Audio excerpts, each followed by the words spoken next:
Então, graças a Deus, nós estamos avançando na quaresma, né? Chegamos à quarta semana e a liturgia também já vai aquecendo o nosso coração, nos preparando para essa experiência maior com a pessoa de Jesus Cristo. Então, hoje eu trouxe para vocês um texto que está lá em Efésios, capítulo 3, versículo 14, seguintes. Quem trouxe a Bíblia pode abrir comigo. Efésios, capítulo 3, versículo 14.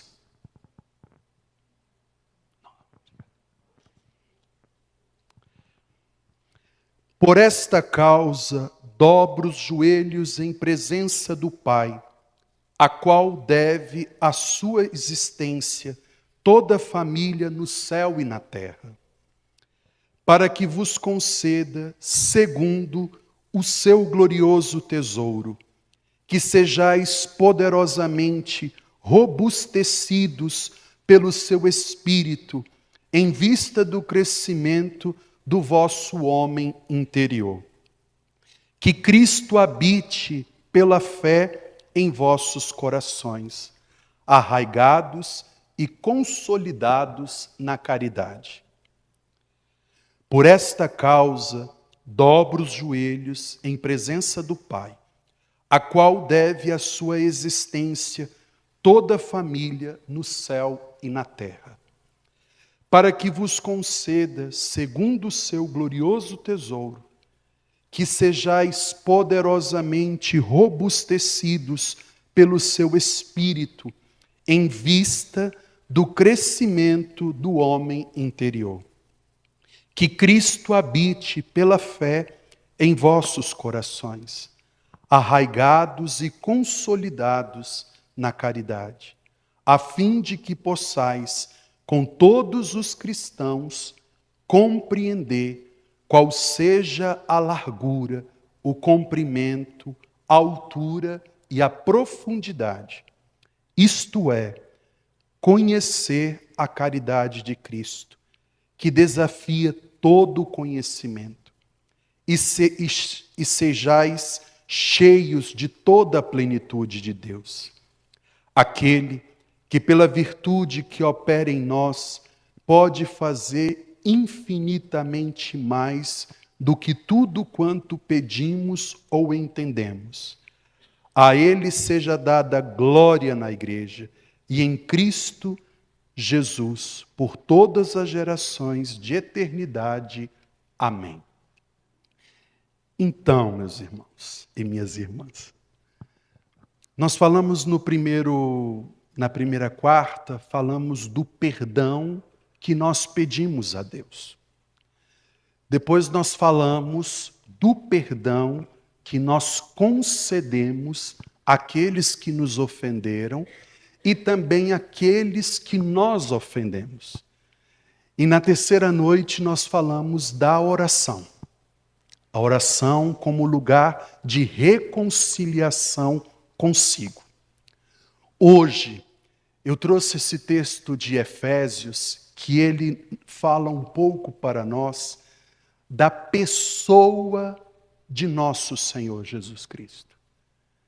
A experiência que nós precisamos construir com essa pessoa que é profunda, essa pessoa que fala ao nosso coração, essa pessoa que revela a nós o semblante do Pai. Nós, quando nós começamos uma caminhada, geralmente temos alguns interesses. Às vezes, é até aquele de não se suportar a si mesmo, quando passamos por algumas dificuldades.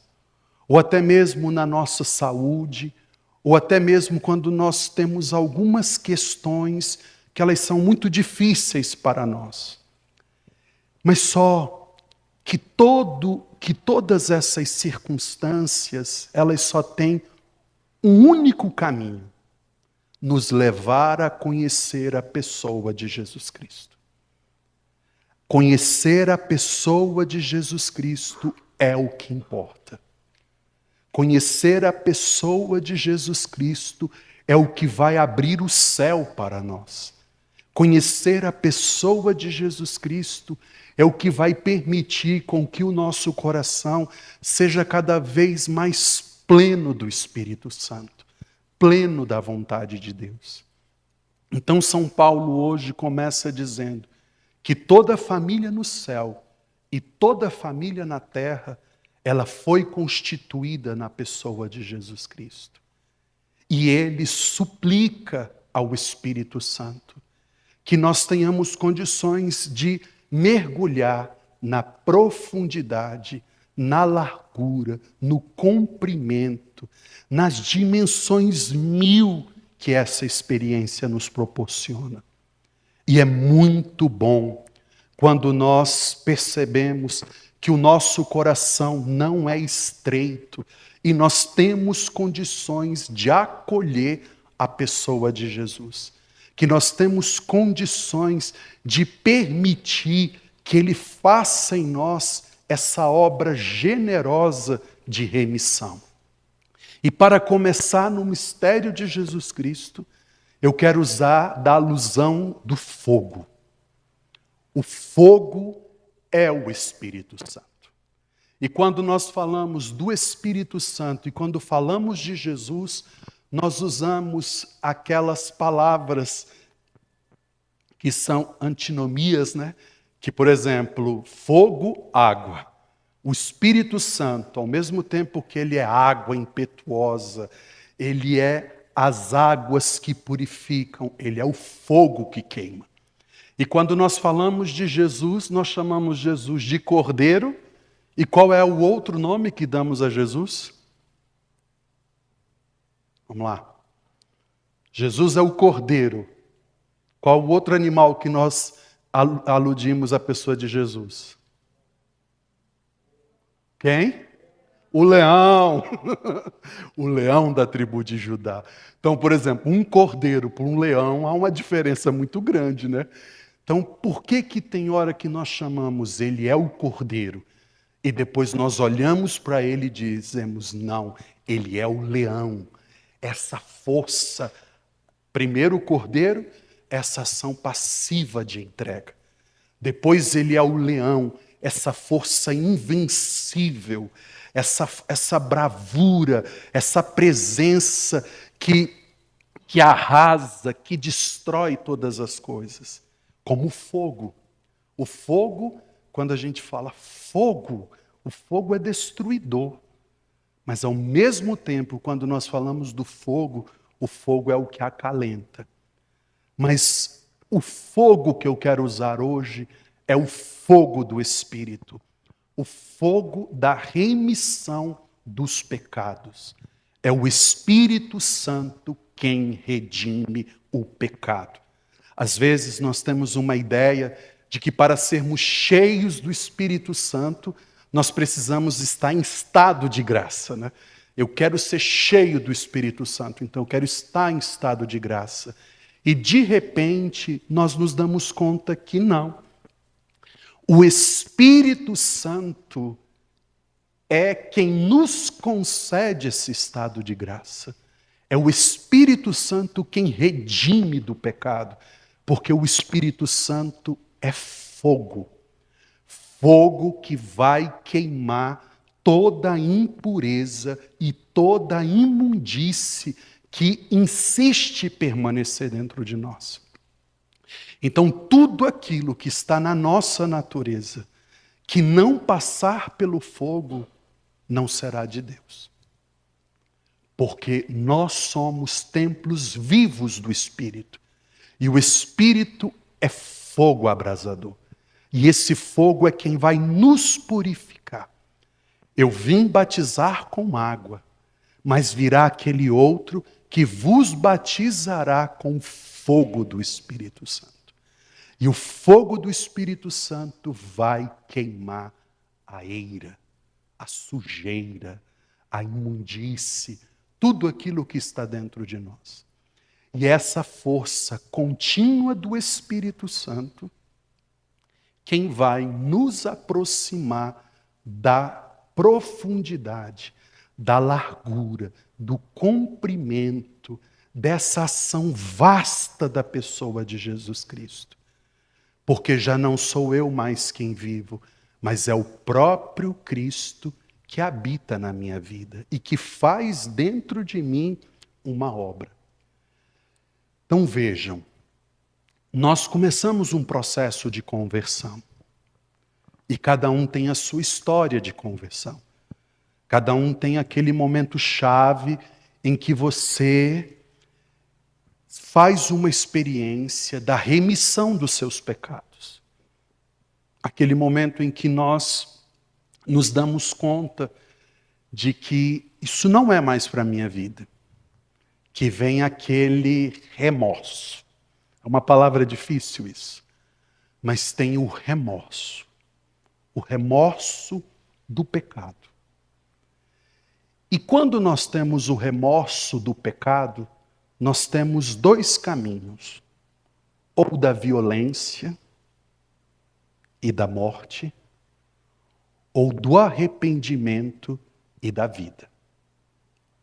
E aí nós vamos começar a perceber que essa pessoa a quem nós estamos nos propondo a seguir vai exigir de nós uma conversão contínua.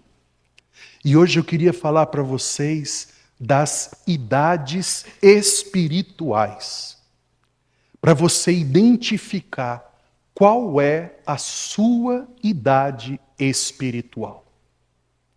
Qual é a sua experiência hoje com a pessoa de Jesus Cristo? Onde você se encontra dentro desse corpo em que você vem fazendo experiências de conversão, de comunhão, de escuta, mas que você quer mergulhar nessa largura, nessa profundidade. Você quer adentrar nesse mistério e você quer que a pessoa de Jesus tome conta do seu ser. Aí nós temos na espiritualidade várias definições, né? Por exemplo, São Tomás de Aquino definiu a via purgativa, a via iluminativa e a via unitiva.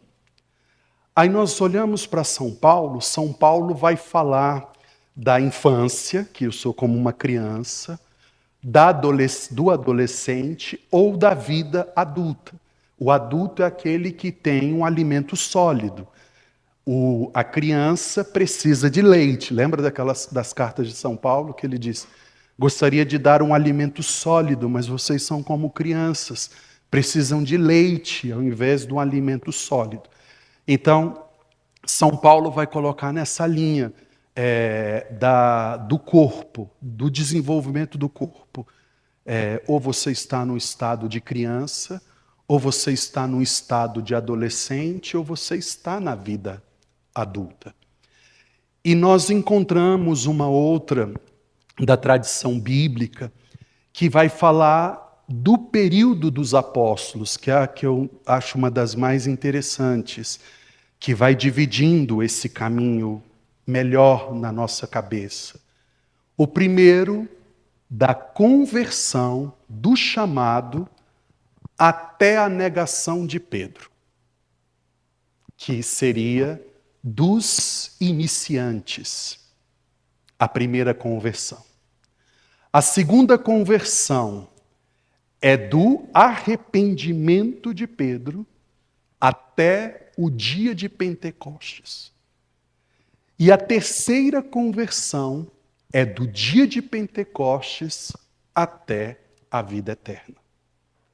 E você vai identificar se você está numa via de purificação, se você está numa via de iluminação, ou se você já se encontra numa via unitiva com Deus. A vida espiritual não admite amadorismo. Santa Teresa diz assim, que nós não podemos arvorar, crescer demais, sem que Deus nos eleve, porque a queda vai ser muito grande. Então é Deus quem proporciona o crescimento de acordo com o derramamento da graça. E por que é bom fazer esse discernimento? Porque nós não podemos ficar uma vida inteira no progresso cristão sentado no banco. Nós temos que sair dessa postura passiva de espectador para uma postura protagonista da própria experiência com Deus e da mudança de vida. Caso contrário, nós podemos ficar assim, ouvindo falar de um fogo que queima, mas esse fogo nunca me tocou. Ouvindo falar de um Jesus que cura, mas esse Jesus nunca me curou. Ouvindo falar de um Jesus que tem palavras de sabedoria para a vida de muitas pessoas, mas essa sabedoria nunca chegou na minha vida. Então, o primeiro caminho é do seu chamado até o seu remorso. Aí nós podemos trazer aqui a vida de Pedro. O que aconteceu com Pedro? Pedro faz uma experiência linda com Jesus. Pedro, ele vem e diz para Jesus, tu és o Filho de Deus e não existe um outro igual a ti. Eu irei contigo aonde quer que fores, eu darei a minha vida por ti. E Pedro fez coisas maravilhosas pela pessoa de Jesus. Mas até o dia em que Jesus disse assim, Pedro, ainda hoje me negarás 3 vezes. Esse é o momento que nós precisamos purgar. Todos nós passamos por isso. Nós temos um desejo, que é o momento da purificação. Eu quero romper com a vida velha. A vida de vício, a vida onde eu sou completamente uma presa fácil para situações que alteram a minha consciência. Então eu começo a me tornar uma pessoa mais consciente das minhas vontades e consciente do que eu acredito ser o melhor para a minha vida. Então eu começo a mortificar as minhas paixões. Aí só você sabe quais são as suas paixões. E você começa a entrar num processo de escuta. Você começa a falar, você começa a construir um diálogo interior. Mas esse diálogo, ele é um pouco perigoso. Qual que é o diálogo interior? É quando você pensa demais na sua vida. Sabe aquelas vezes que você para e que você está pensando, aí você está pensando numa situação do seu matrimônio, aí você está pensando numa situação do seu trabalho, aí você está pensando numa situação dos seus filhos, aí você está pensando numa situação dos seus amigos, aí daqui a pouco você sente uma raiva do marido, aí daqui a pouco você sente uma raiva do amigo, aí daqui a pouco você sente uma raiva daquele trabalho, e aí aquele pensamento, tem hora que você começa a sentir uma alegria imensa, porque não tinha um homem mais maravilhoso do que esse para casar. Aí você começa a sentir uma alegria imensa, que esse foi o trabalho que Deus te deu. E aí nós entramos naquela desassociação. Tem hora que eu amo, tem hora que eu odeio. Tem hora que eu odeio pouco e amo muito, mas tem hora que eu odeio muito e amo pouco. E aí eu fico naquele diálogo interno, onde eu vou me envenenando. e às vezes não sei como sair disso, que são aqueles pensamentos recorrentes, repetitivos, que ora são pensamentos de raiva, ora são pensamentos de uma visão empobrecida da própria estrutura, ora são pensamentos de um entusiasmo muito grande, ora são pensamentos que você se sente a pior pessoa do mundo, mas tem hora que você se sente a pessoa mais maravilhosa do mundo e que você tem o devido valor. E isso é uma loucura.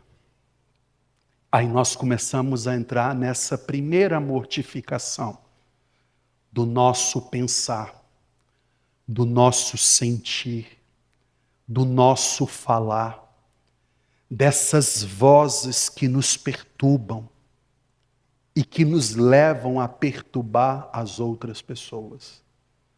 E tem momentos que nós temos muitas vitórias, e tem momentos que nós temos derrotas terríveis, porque a nossa vontade não está educada o suficiente para dizer não a determinadas coisas. E isso entristece a alma. Eu tenho uma sede muito grande de Deus, mas o meu sentir e o meu pensar é perturbado. Tenho muitos pensamentos de morte, tenho muitos pensamentos de raiva, tenho muitos sentimentos. Sabe aquela coisa? Você fica pensando mal de uma pessoa. Aí você levanta, vem uma coisa na cabeça. Aí você alimenta aquilo, daqui a pouco você alimenta aquilo. Quando você encontra a pessoa bem ali, você dá um tapa nela. A pessoa, mas o que aconteceu? Eu não te fiz nada. Mentira, você dorme comigo, você fala comigo, você está o dia inteiro comigo, você está me perturbando. E a pobre da pessoa não está nem sabendo que tinha casado com você e que estava nessa intimidade toda. Mas o que foi isso? Nós alimentamos a destruição. E essa força, meus irmãos, ela é muito difícil de ser vencida. Que aí é uma conversão, que é só o fogo do Espírito Santo que vai queimar os nossos pensamentos, que vai purificar esses maus sentimentos, que vai purificar essas falsas sensações. Então nós precisamos de purificação. Nada disso vem de Deus. E aí eu dizia para vocês semana passada, vamos abençoar as pessoas, vamos rezar pelas pessoas, vamos desejar bênção para a vida das pessoas, para que nós não fiquemos amargurados com isso. E aí vem um outro drama da nossa espiritualidade, a coerência. Uma coisa é o que eu penso, uma outra coisa é o que eu falo, e uma outra coisa é o que eu vivo. Então, o que eu vivo é desassociado do que eu penso. E o que eu penso é desassociado do que eu falo e do que eu vivo. E aí, você pode se sentir assim, eu estou num processo de hipocrisia. Não é hipocrisia. Na verdade, você ainda não é um ser humano inteiro.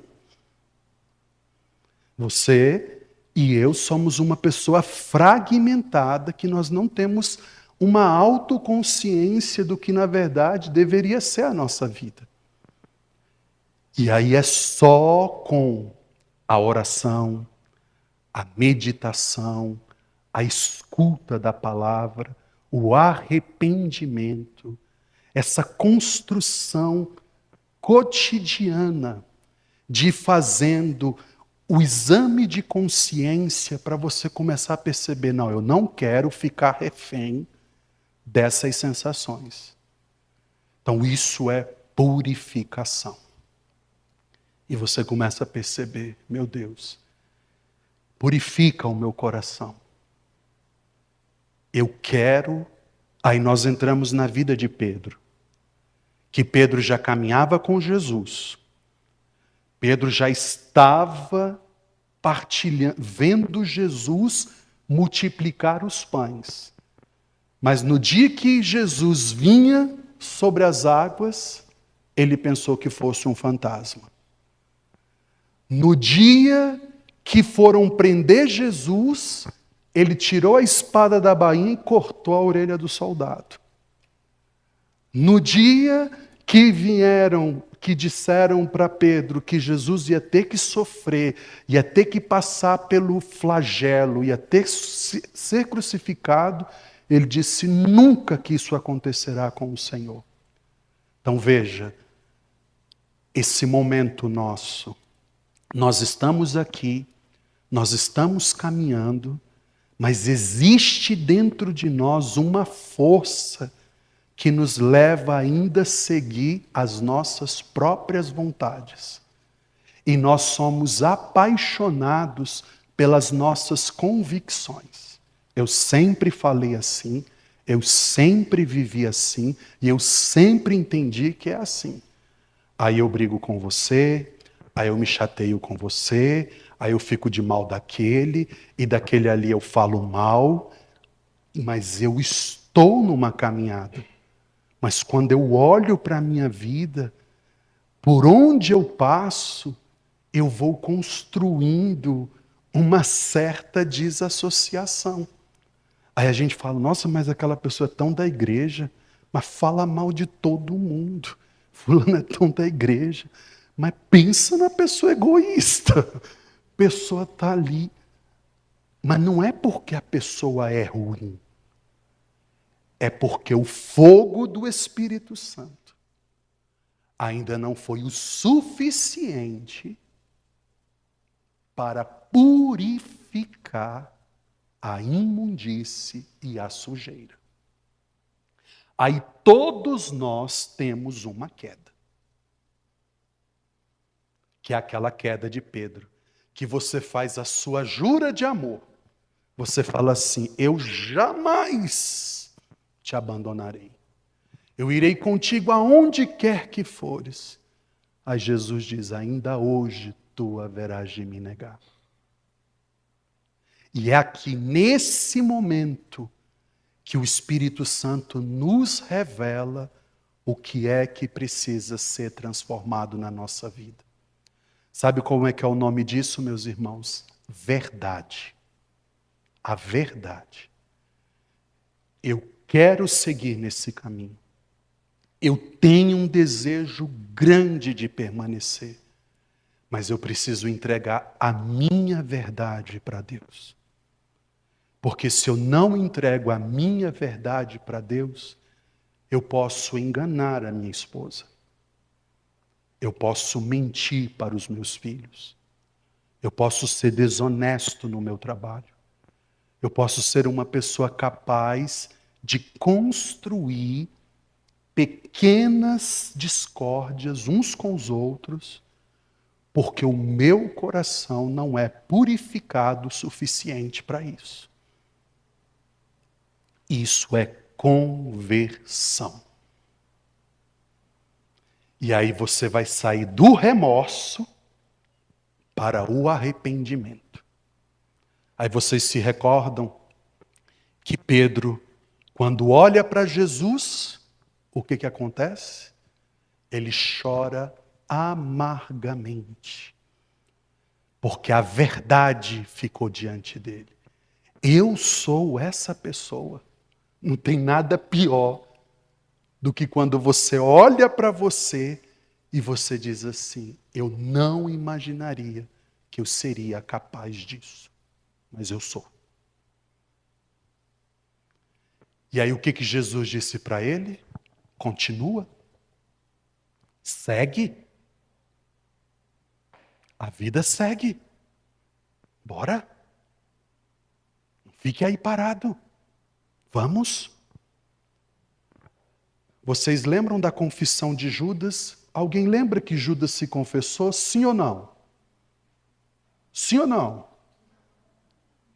Sim ou não? Claro que confessou. Judas disse assim: derramei o sangue de um inocente. E Judas correu lá e quis devolver o dinheiro que ele tinha ganhado.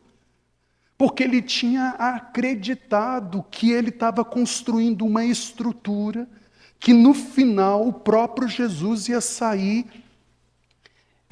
no benefício.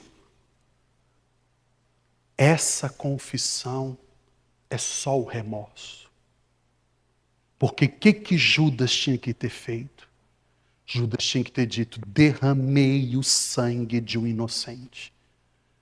E Judas tinha que ter voltado para o grupo dos apóstolos e ter dito: me perdoe, porque fui eu que derramei o sangue de Jesus. Mas ele deu conta disso, aí ele ficou no remorso. Aí vocês se recordam quando a mãe dos filhos de Zebedeu virou para Jesus: coloca um filho meu à tua direita e outro filho meu à tua esquerda. Como é que é o nome disso? Tráfico de influência. Porque eles se achavam melhores do que os outros. E Jesus começou a perceber que entre eles começou uma discussão para saber quem era o maior dentre eles.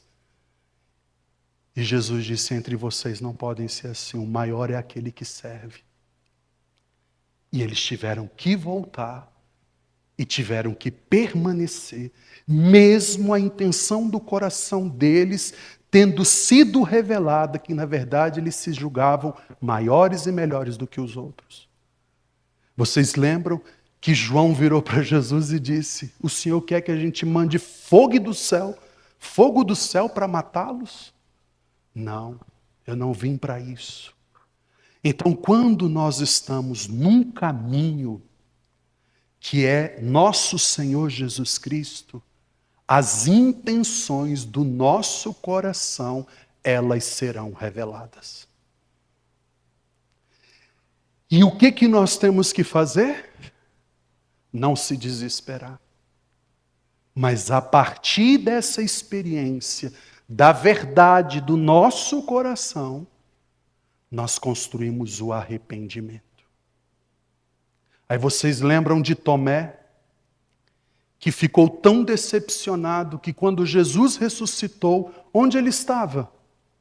Ele não veio. E quando ele chegou, que a comunidade disse: nós vimos o Senhor, ele esteve aqui. Ele falou: pois eu não acredito. Eu só acredito se eu colocar o dedo nas chagas dele. Então ele desacreditou da ressurreição e desacreditou da comunidade. Mas 8 dias depois ele teve que ficar na comunidade e fazer a experiência do arrependimento. E colocar o dedo lá na chaga de Jesus. Então passar dessa experiência de ouvinte, de um espectador, de uma pessoa que está vendo os milagres de Jesus, é preciso deixar que a purificação aconteça dentro de você. E você vai ver. Na hora que você começar a sentir coisas que você sabe que não é de Deus, você fala: Senhor, purifica isso dentro de mim. Porque eu estou descobrindo aqui uma ponta que pode prejudicar o meu matrimônio. Eu estou descobrindo aqui uma ponta que pode prejudicar a minha caminhada com Deus. Eu estou descobrindo aqui uma ponta que pode prejudicar a educação dos meus filhos. Então eu entrego isso nas tuas mãos, para que o Senhor faça em mim uma obra de amor. E vocês lembram que no dia de Pentecostes, o povo disse assim para Pedro: o que nós precisamos fazer para receber o Espírito Santo? Arrependei-vos e crede em Jesus Cristo. Primeiro estágio, purificar. E purificar é arrependimento. Depois da purificação, nós passamos para a fase iluminativa. o Espírito Santo, ele vem sobre nós. E o Espírito Santo, ele começa a nos ajudar a ver o que nós não víamos. Que foi o que aconteceu com os apóstolos. Os apóstolos, antes do Espírito Santo, onde é que eles estavam? Estavam trancafiados, estavam com medo. Mas mesmo eles trancafiados, com medo, o que acontecia? Houve a aparição de Jesus para eles. Jesus apareceu inúmeras vezes. Durante 40 dias, eles foram iluminados pelas aparições de Jesus Cristo. Que é aquele momento assim, que a gente já se conhece, você já conhece, e você fala, eu não sou essa pessoa tão bacana que eu achava que eu era. E eu preciso vigiar, eu preciso fazer o meu caminho. Mas eu também consigo identificar que o Senhor chega na minha vida. Que foi o que aconteceu quando Pedro disse, eu vou pescar. Quando Pedro disse que ia pescar, o que ele colocou? Ele colocou todo o grupo em risco. Voltar a pescar é voltar à vida velha. O Senhor disse, você não é mais pescador. Você, a partir de agora, vai pescar homens. E quem ele encontra lá na praia? O próprio Jesus com a brasa acesa. Depois nós encontramos os discípulos de Emaús, que estavam tristes, abatidos, sofridos, chorosos. E de repente eles se encontram com Jesus no caminho. E eles falaram, mas o nosso coração ardia enquanto ele falava. Esse período da iluminação é aquela vivência pela fé. Às vezes você sente até aquele medo, mas pela fé você dá o passo. Às vezes vem aquelas inseguranças, mas a confiança na pessoa de Jesus te leva a construir um novo passo. E você não tem certezas, mas você tem a confiança do nome de Jesus. E essa confiança vai derramando dentro do seu coração algumas consolações. Aí você chega aqui, você começa uma vida sacramental. Aí você vem, o coração está árido, duro, difícil. E de repente você comunga, aí você tem lá no coração uma graça. Vem aquela paz. Aí você fala, nossa, o Senhor me tranquilizou. Ou então você está lá na sua casa, de repente uma música que você canta, aquela música fala tão dentro de você, que quando você vê, você está em lágrimas. O Espírito Santo te visitou. Ou então você está conversando com uma pessoa e você está ali falando uma coisa corriqueira, sem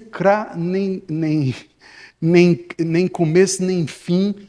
De repente, vem um entendimento e vem uma palavra no meio de toda aquela brita e você fala, essa palavra foi para mim. Você está passando por uma situação muito assim desajustada e de repente você vai lá no médico, o médico te diz uma coisa e aquilo ali abre um horizonte e você fala, meu Deus, eu nunca tinha imaginado. Aí você começa a perceber que a sua vida está sendo iluminada. E esses pequenos gestos que o Espírito Santo nos concede pela graça da fé, permite você dar um passo a mais. Que é aquela experiência daquele homem que ficou na beira da piscina E ele disse para Jesus: tem 38 anos que eu estou aqui. E todas as vezes, quando eu penso em entrar, não tem ninguém quem me ajuda. Ao Senhor fala: levanta-te e anda. É aquela experiência daquela mulher que sofria de hemorragia. E ela olhou para Jesus na distância e falou: se eu ao menos tocar na orla do seu manto, eu serei curada. Ela tocou e foi curada. É aquela experiência do centurião que chegou e disse assim: Senhor, o meu servo está doente. Mas eu também tenho subalternos e digo a um vai, ele vai, e digo ao outro vem, ele vem. Se dizer uma palavra, ele será curado. E o homem foi curado. É aquela fé que aquece o seu coração, que consola o seu íntimo de tal modo que você consegue dar um passo. E aquele passo é decisivo na sua vida. É o passo que transforma, é o passo que te leva à cura, é o passo que te faz perceber que você só precisava daquilo para poder ser uma nova pessoa. Então o nome disso é a iluminação do Espírito Santo. Mas a gente tem certeza que tem Ele? Não. A gente tem certeza que Jesus está aqui? Também não. Mas é a fé. A fé. Ela aquece o nosso coração e ela nos ajuda a viver essa verdade. E é muito bom que aí você começa a perceber que você já não está mais na esfera do tititi, da fofoca, do disse-me-disse, e você se arrisca pela pessoa de Jesus.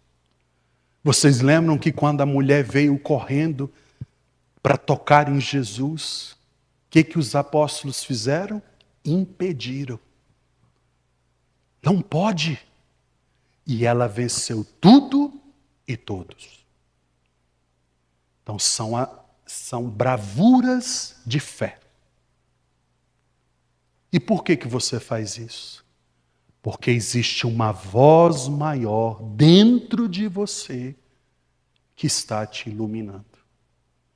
E essa voz é o Cristo ressuscitado. Essa voz é a presença de Deus. Eu me recordo que nos anos de 2004, uma senhora, numa paróquia nossa, lá na Asa Norte, ela mandou detetizar a casa dela. E essa detetização houve um problema. O veneno foi além e o marido veio a falecer e ela ficou muito doente, gravemente, foi para o UTI com envenenamento. E assim, eu conhecia as crianças não, os jovens, né? Os filhos deles. Ele faleceu e aquela mulher ficou gravemente enferma. Aí um dia cheguei na igreja, aí eu vi aqueles dois jovens chorando assim. E veio uma senhora e falou: Frei, vamos rezar por eles. O pai faleceu, a mãe está entre a vida e a morte, e eles estão sendo acusados de que eles envenenaram os pais. E a moça chorava, e o rapaz chorava, e foi uma coisa assim. E fui rezar por eles, e conversei com eles, e aí ele me disse assim: é tão difícil, Frei, porque eu não posso nem chorar a morte do meu pai. Eu perdi meu pai, e eu agora tenho que cuidar da minha defesa, como se nós tivéssemos feito isso para matar os nossos pais. Falei: isso aí uma grande provação que vocês vão passar. Mas o Senhor vai lhe dar força. Se apega à pessoa de Jesus Cristo. E aqueles dois meninos, uma menina e um menino, eles estavam terminando o 2º grau naquela época. Aí eles iam para a igreja, choravam. E um dia aquela senhora falou: Frei, vamos visitá-los já, quase um mês depois, visitar a mãe. E a mãe depois passou a ser indiciada como se a mãe tivesse feito aquilo para matar o pai e para matar os filhos. Então foi uma coisa assim, um rabo de Satanás. Sabe assim, quando entra assim, que colocam uns contra os outros, e o que é verdade parece mentira, e o que é mentira parece verdade, e quanto mais você defende, pior a coisa fica, e você não tem. E aí fui visitar. E ela muito mal no UTI. E ela estava numa área do hospital de base. Aí cheguei naquela área, aí veio a psicóloga e a psiquiatra. Aí falou assim para mim: você é padre? Eu falei assim: não. Estou estudando para padre, sou seminarista, e acompanhei os filhos, vi o sofrimento na igreja, e hoje eu vim fazer essa visita, rezar pela mãe deles. Falou: então, queria te pedir uma coisa. Primeiro, que você não viesse mais aqui. Porque a dona Júlia com certeza vai a óbito. É uma questão de tempo que a gente está esperando.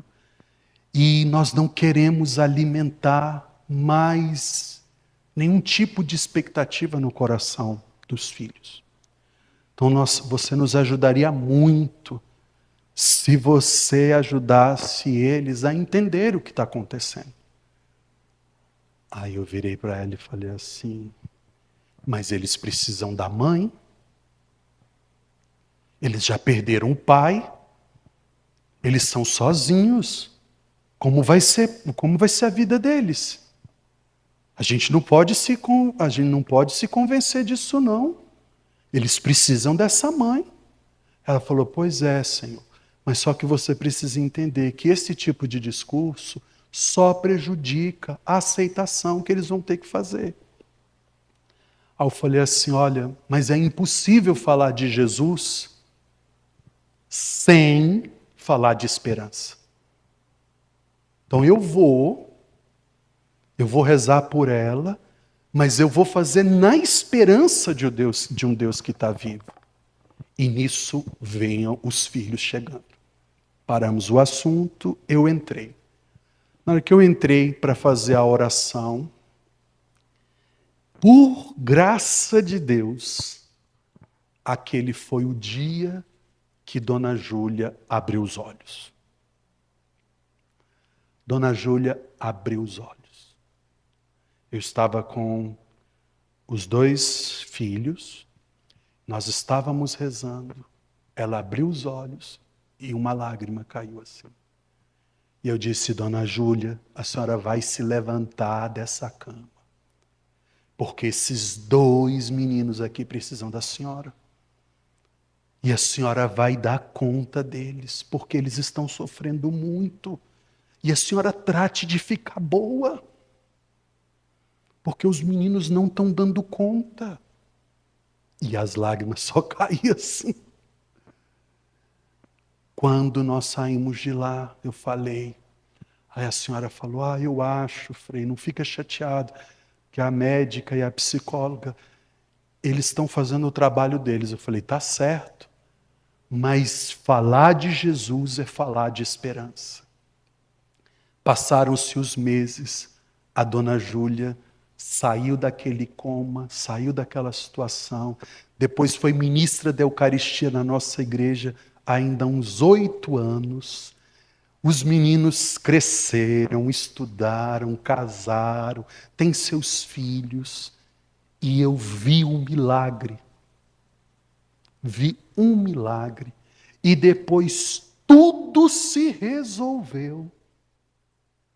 os responsáveis pelaquela situação foram depois acionados e todas as coisas voltaram para o lugar.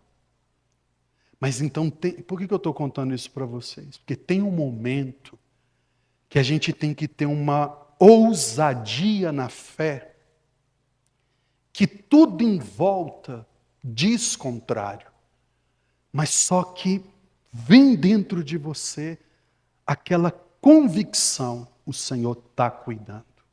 E de onde vem essa força? Vem da iluminação do Espírito Santo, da graça do Espírito Santo.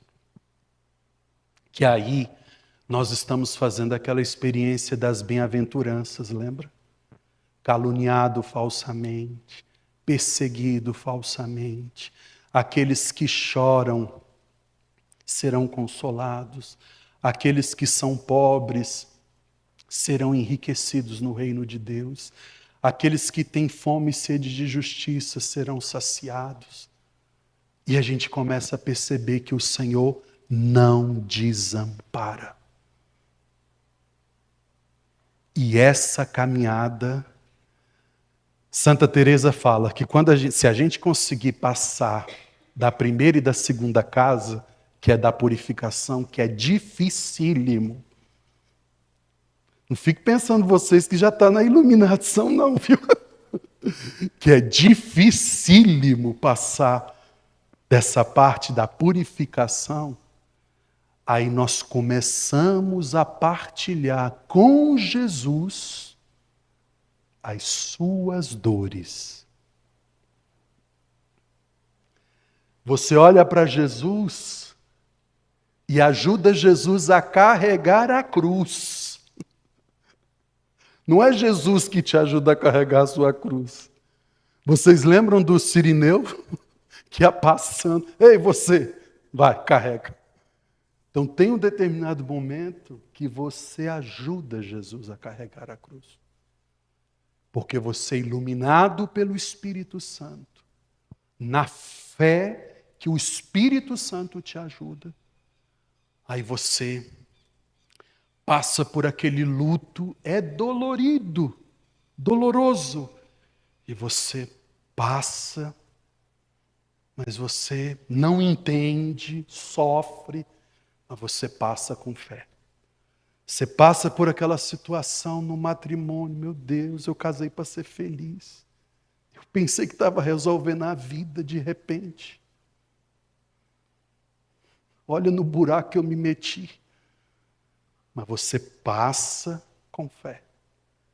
Às vezes você está ali servindo, fazendo aquela dedicação, de repente está passando por uma situação de desemprego, uma situação que às vezes te tira a paz, mas você passa com esperança. E depois desse momento, nós chegamos na parte unitiva, que aí é depois do Pentecostes. Aí você e o Espírito Santo são um. O Espírito fala em você, o Espírito age em você e o Espírito Santo te orienta. Aí você é o protagonista da obra. Lembra que São Paulo disse assim: eu, na fome, na nudez, no perigo, na espada, sou mais que vencedor. Nada me faltou.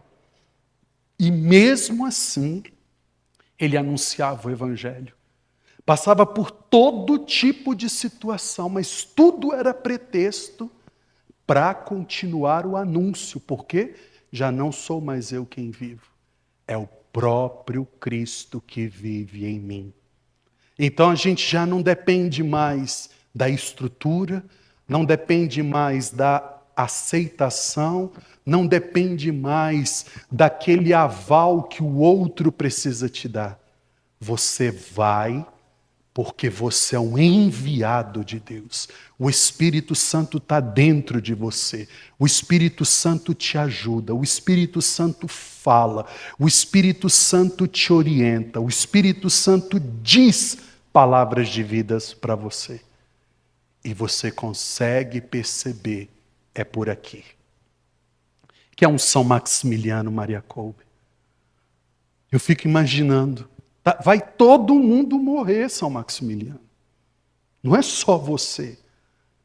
Aí na hora que um pai de família começa a gritar que tem filho, tem família, aí São Maximiliano se voluntaria para ficar no lugar dele. Você está doido, Maximiliano? Você tem um convento com 800 frades. Você tem uma missão chamada Milícia da Imaculada. Você tem uma obra grandiosa para fazer no mundo. Você deixa tudo, Maximiliano, porque esse homem está gritando que precisa cuidar do filho e da esposa. E o que é pior, o soldado aceitou trocar. Se todos estavam destinados a morrer, o soldado aceitou trocar. E aquele homem, São Maximiliano, se entrega por aquela família, pelo sofrimento daquele. Ele não imaginou quantas missas ele poderia ter celebrado, quantas revistas ele poderia ter escrito, quantas coisas ele tinha que fazer na Polônia. Mas naquele momento, não tem maior amor do que dar a vida pelos amigos. E ele entregou a vida dele. Então isso é o quê? A vida unida ao Espírito. Os gestos de Jesus são os meus gestos.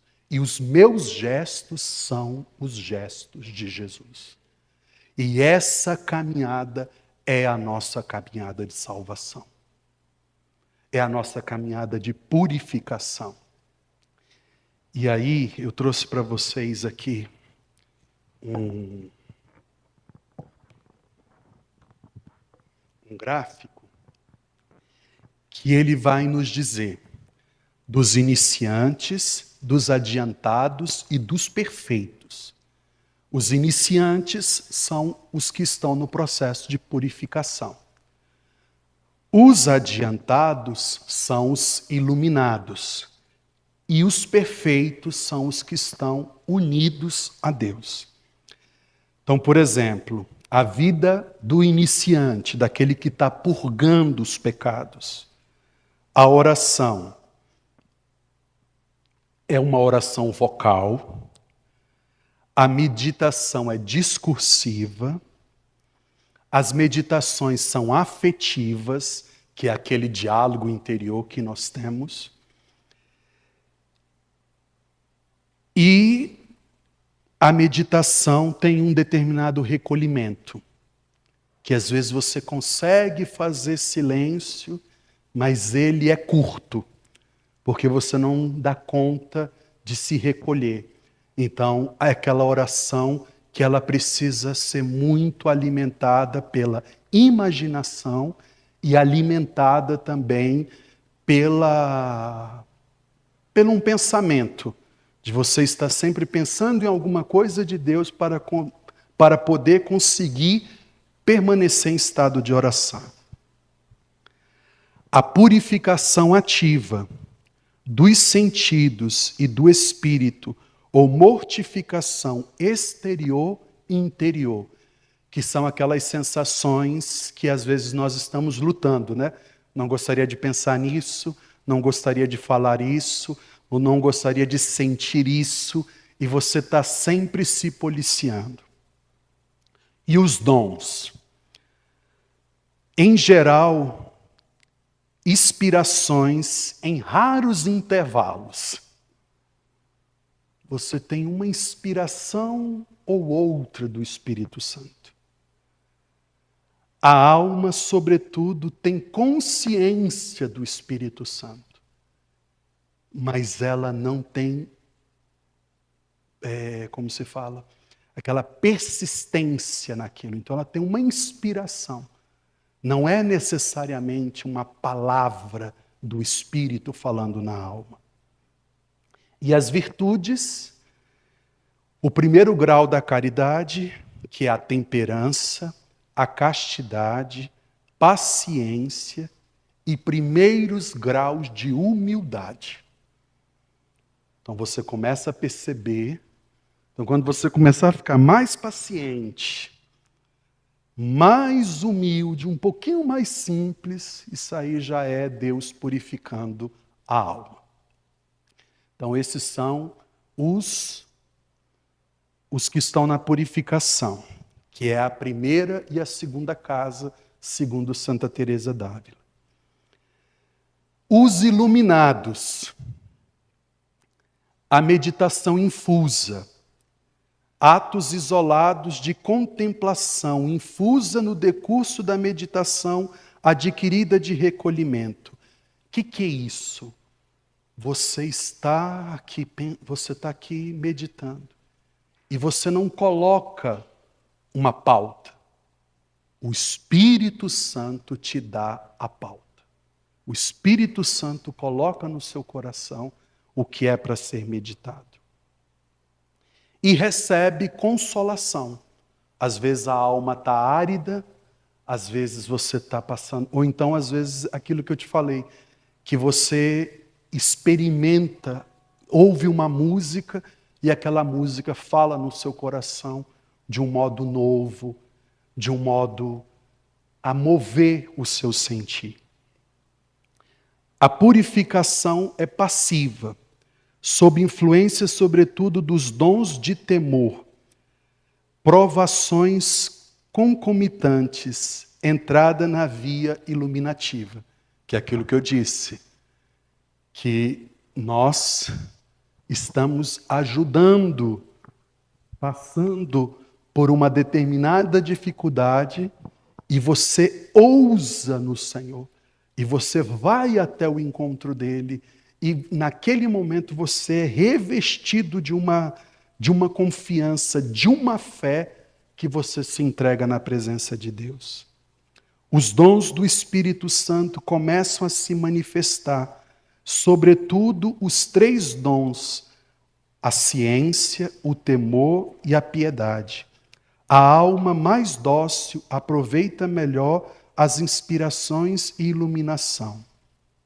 As virtudes, segundo grau da caridade, começa a obediência, humildade profunda e espírito de conselho.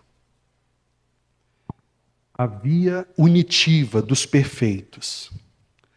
Meditação infusa de união simples, união transformante sob a influência cada vez mais marcada pelo dom da sabedoria. Você está em oração e você é surpreendido com sabedoria. Meus irmãos, não tem nada melhor na vida do que você ter um discernimento apurado. Sabe quando nós vamos rezar por uma situação e naquele momento da oração você é contemplado por Deus com tudo que é para ser feito. O Espírito Santo fala na sua alma com sabedoria, ao ponto de você olhar e falar assim, então é isso aqui. Ninguém precisa te dizer o contrário. As coisas acontecem. Isso é um fluxo natural da oração. A purificação passiva do Espírito sob influência, sobretudo do dom do entendimento, provações concomitantes, onde se manifestam os dons de fortaleza e de conselho, entrada para a vida perfeita, que é o que eu disse. Agora você ajuda Jesus a carregar a cruz. Antes você chegava e tirava de Jesus a graça. Agora você tem a fortaleza do Espírito e você é um cristão, você é uma luz no caminho do próprio Cristo para ajudá-los a encontrar. Os dons superiores se manifestam mais notavelmente e de modo frequente. A alma é como dominada pelo Espírito Santo, grande passividade em relação a ele, que não exclui a atividade das virtudes. Já não sou mais eu que vivo, é o próprio Espírito que vive em mim. Virtudes, terceiro grau da caridade. A caridade perfeita, humildade perfeita, grande espírito de fé, abandono, paciência quase inalterável. Essa é a vida perfeita. Já pensou, gente, chegar numa paciência quase inalterável? Mas a gente quer o céu, né? A gente quer o céu. A gente quer fazer uma experiência de crescimento.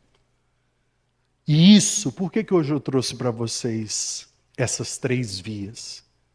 Para que nós possamos construir uma caminhada de progresso.